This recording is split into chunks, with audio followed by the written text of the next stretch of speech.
दोस्तों नमस्कार। ये जो नीले रंग का शर्ट मैंने पहन रखा है, ये है डेनिम शर्ट। और मैं आज इसके बारे में क्यों कह रहा हूँ? क्योंकि इस डेनिम शर्ट का भी इतिहास है हमारे देश में। ये बात है लगभग 150 साल पहले की, जब अंग्रेज भारत पर शासन करते थे और ईस्ट इंडिया कंपनी भारत से नीले रंग को एक्सपोर्ट करती थी लंदन में।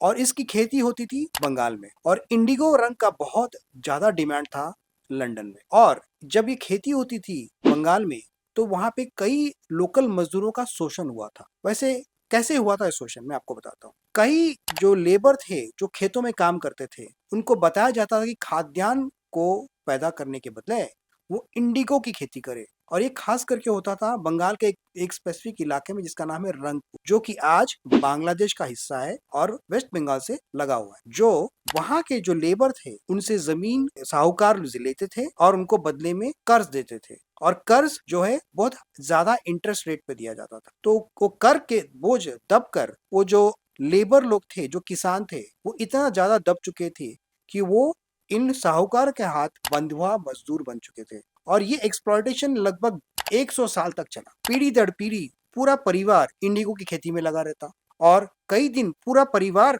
खेत में काम करने के बावजूद भी भरपेट उनको खाना नहीं मिलता। तो ये परिस्थिति के बारे में लगभग 50 बरस बाद किसानों ने फिर अपना आवाज उठाना शुरू किया। और ईस्ट इंडिया कंपनी जो थी वो भी साहूकार के पक्ष में ही बात करता था।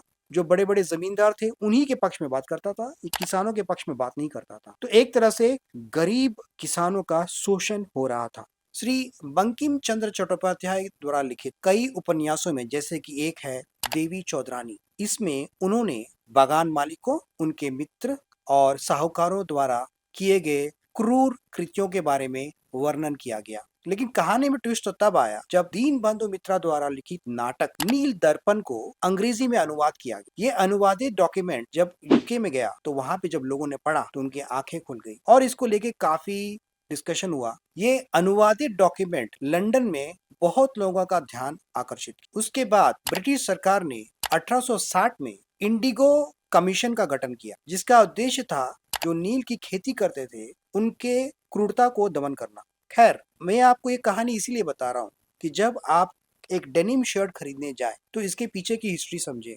ईस्ट इंडिया कंपनी इंडिया से इंडिगो लेकर, इंडिगो रंग को ले जाकर अपने देश में अपने डेनिम कपड़ों में इस्तेमाल करता था। वैसे इस नील डाई का इस्तेमाल आज हम लोग कॉस्मेटिक्स और फूड कलरिंग और अपने बालों को रंगने के लिए भी इस्तेमाल करते हैं। तो अब आप जब भी डेनिम शर्ट खरीदो, इस हिस्ट्री को जरूर याद कीजिएगा। इस इतिहास में एक दर्द छिपा है। बने रहिए मेरे साथ तो वॉइस ऑफ में, क्योंकि राहुल बोलता है।